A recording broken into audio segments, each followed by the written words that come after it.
I want to share something that just happened for me, not to me. And it's really a reminder of how important it is to keep your word.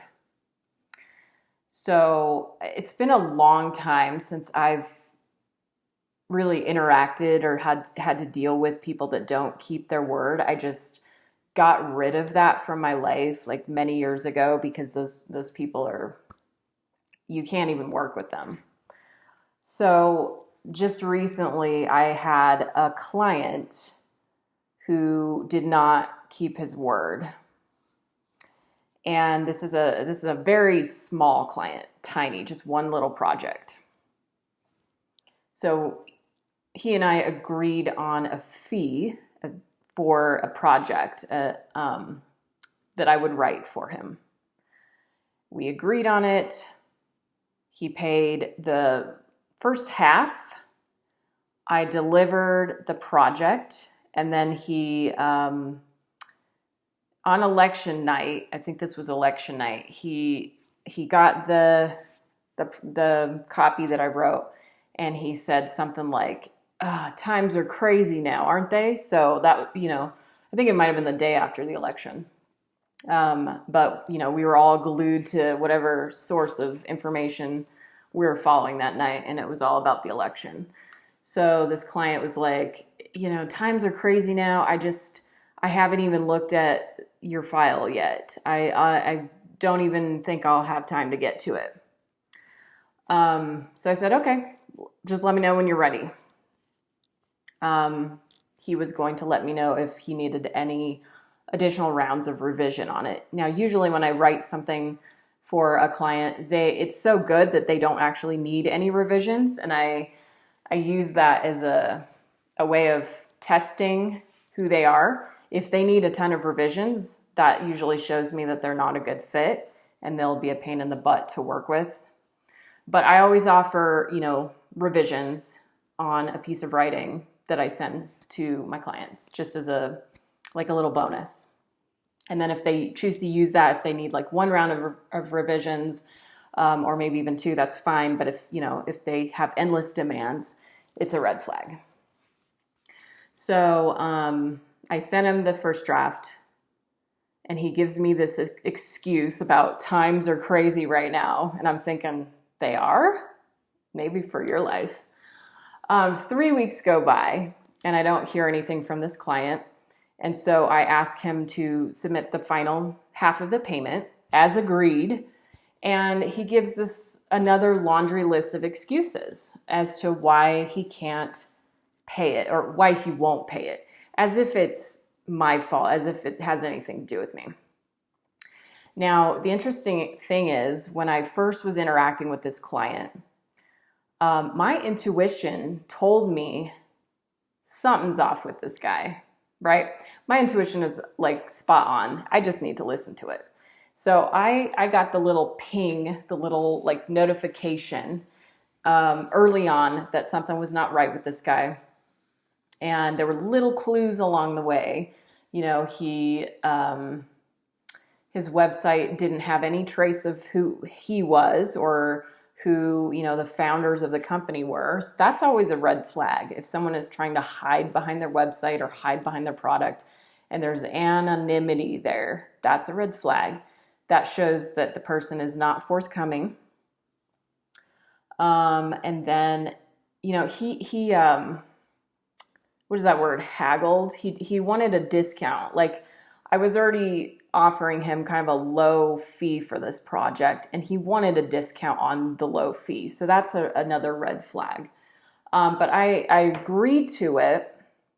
I agreed to the lower fee because I was curious to do this project. It's in an industry that I don't normally work in, and I felt like I want to learn something here. So I agreed to that. But all along the way, there were these little red flags that this guy is, not a good client. So he finally proved that by backing out of his word. And he's like, I'm not going to pay you for the second half of it. And I had to remind him, we agreed on this price. Now, with every project that I do, I'm like a little bit detached. Like, I don't care if the person is gonna pull some craziness. Like, I give them the space to do what they're gonna do, and that usually works out great, because then it creates clients that are, open, and they're being their true self, and they send me what they need, etc. So for this particular project, right when I read his message, something said, you know what? Let this go. Let that half of the payment go. It's not a lot of money. And I was like, dude, if this guy who claims he claims he's selling a lot of product, like 650,000 units of his product, which I personally don't believe. But if this guy is so hard up on not paying, the rest of the half of the project, he obviously needs that money more than I do. And so I'm looking at it as, okay, I will treat this as a charity donation to the needy. So I'm not going to stress over him not sending me that money. It's just a reminder to me to listen to the intuition. It's always spot on. And when people show you those little red flags or like the pink flags, like little things that they do in the beginning, you could just know, you get a sense, okay, this is probably not a solid client. They're showing me who they are through their actions. Now, it's a little jarring to have somebody like that, where you're like agree on something, and then they flake out and they just give you excuses. I'm really not used to that. I mean, many years ago, I did that, and I attracted people who did that, but it's been so long that it just feels weird to see a human being doing that to another human being. It's like, dude, this is 2020. Like, you're pulling that shit now. I could see you pulling that shit maybe 10 years ago. 2010, people still did that kind of thing, but it's 2020. So, I'm treating this as, okay, it's a charity. It's a donation to the needy. I tithe on my checks on a regular basis. So I'm always giving, a percentage of everything that I earn towards something. Usually it's not charity, but it's like, I will give to a church, or I will give to some organization that is just inspiring the hell out of me, and they're like putting out a positive message. I love giving money away to, people that inspire me, just freely giving that money away. And it's something that I've been doing for a while. And, I've really tried to be consistent with how I give. And I will even give in the form of like giving people a free copy of my book, The Anti-Marketing Manifesto. So I will actually ship people a copy of this for free as part of my tithing. Like, I just throw it in there with the budget. So I don't have a problem giving money. Now, I almost want to tell this client, if you are so struggling financially, which clearly you are because you're not honoring this agreement, why didn't you just ask for like some charity up front? Maybe I would have said yes, maybe I would have said no, but like be upfront with who you are, what you need, where you're at. Like, it's 2020. We're not doing the lying shit anymore. We're not doing the bullshit anymore, So I wanted to share that. I also this is like a good reminder, to ourselves, always keep your word. I've worked really hard over the last several years to become a person who keeps my word to myself, to the people in my life, even to the tiniest little like detail. Like, I'm so cognizant of time. If I tell someone I will get this project done by Friday, 5 p.m., everything in me wants to get it done by Thursday to make sure that I'm not even late at all.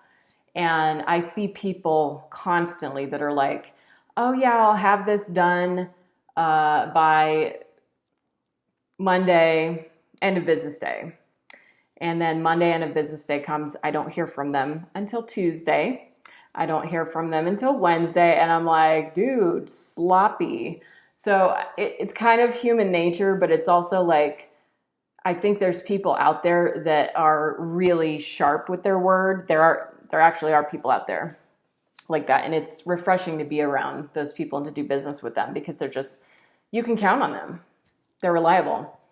And, when they do slip up maybe once or however, sometimes they don't slip up because they're so solid with their word, but you can grant them that leeway because you're like, yeah, this is a solid person. I could trust this person.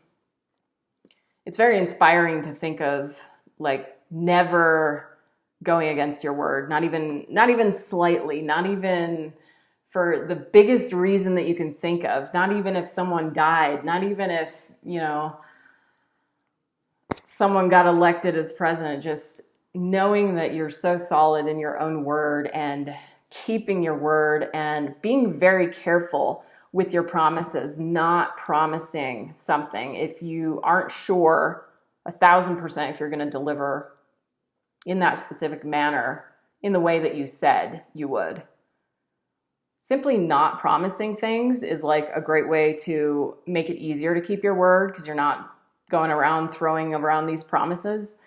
So it's a good reminder. I hope this story was helpful to you. And this client sucks. That client sucks. And it's my fault for ignoring my intuition and working with that person.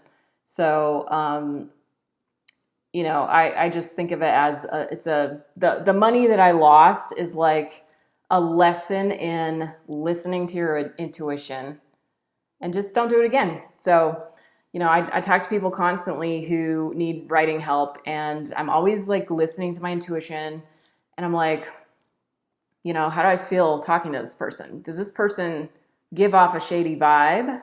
Yeah, kind of. Maybe I shouldn't work with them. Is this person kind of narcissistic in a bad way? Like they're not really interested in helping people? Yeah, maybe I don't want to work with them. Or, is this person inspiring and uplifting? Yeah, maybe I want to work with them. So you can kind of tell. You just pay attention to the clues. And you take it one client at a time. So we all have different business models. We all have these different challenges. And I always like to use these challenges as a way to improve myself and to turn it back on myself. Like what could I have done better? In this case, listen to my intuition and possibly reject the project altogether. I would have been fine not working on that specific project. And the good news is more clients are out there. There's always going to be more clients. There's always going to be more projects, more work, etc. And there's just this like endless supply of opportunities out there. And so you don't have to get attached or stuck on one bad experience or one thing that didn't work out or one thing that brought you down. You just keep moving forward and you press on and you do your best and you keep your word and you underpromise and overdeliver, and then you wow the people that are working with you, that have paid you so that they want to do more business with you. That's kind of like business 101, right? It's being a solid, good human being 101, keeping your word. Have a great day.